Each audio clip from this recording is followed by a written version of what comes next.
Welcome back. Today we are getting back to basics on all the dirt.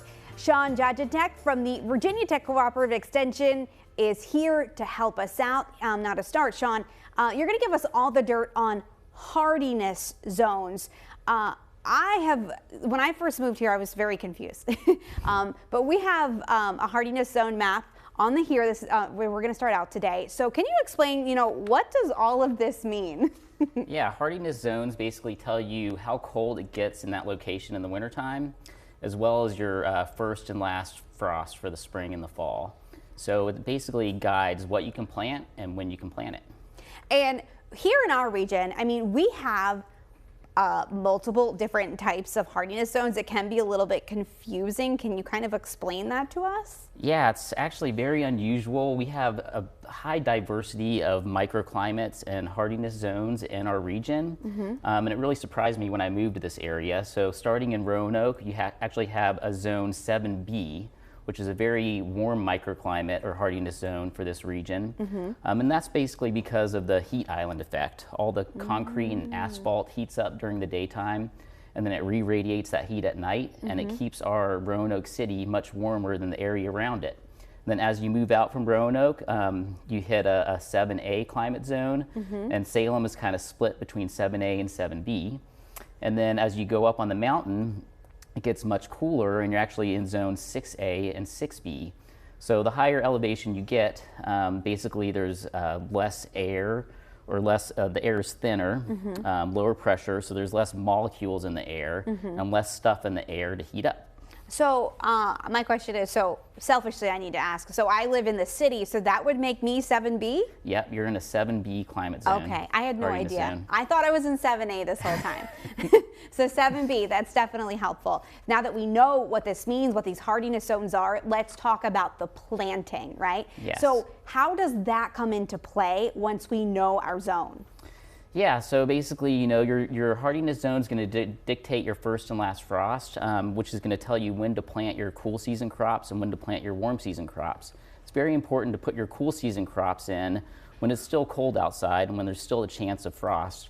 So in zone 7B, you'd be planting those, beginning of March. Things like kale, collards, broccoli, cabbage, beets, and carrots, those all go in the beginning of March. But if you're up on the top of Bim Mountain, in zone 6A or 6B, you're going to be planting a month later in April. Okay. Now we have a chart here. Now you're looking at the chart on the screen. You guys have this available. We'll post this on our website as well. Is there anything in particular about this chart that may confuse people? Yeah, it's important to note that if there's an asterisk by the plant right here, then that is your planting date for a transplant. Okay. If it doesn't have an asterisk by it, that's when you'd be directly seeding those seeds into your garden area.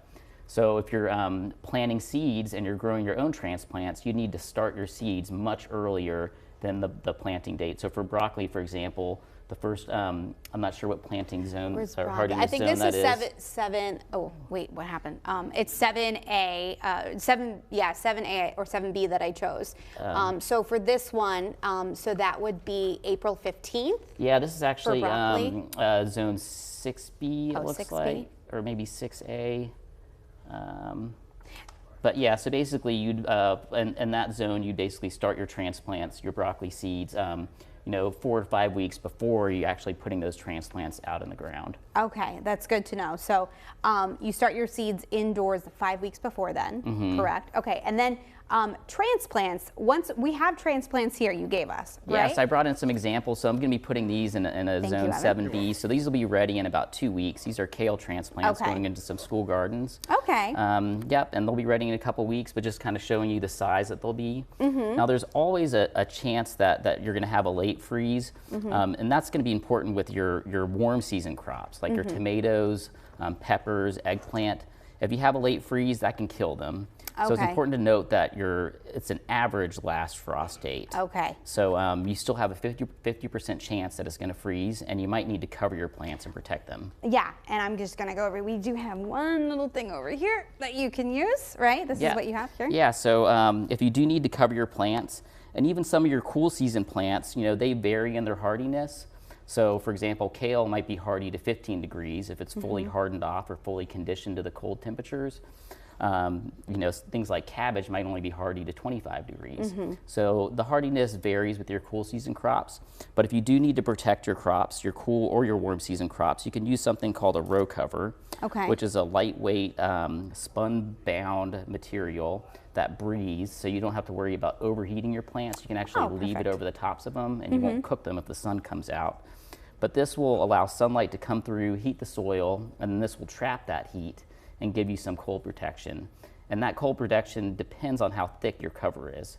So for a thin cover like this, you'll get about 4 degrees of protection. Wonderful. This is all great. Back to basics information. This is kind of the foundations that we start with. Yes. So Shawn Jadrnicek from the Virginia Cooperative Extension, of course, thanks always for giving us all the dirt today on hardiness zones and your planting. Stick around. We'll be right back.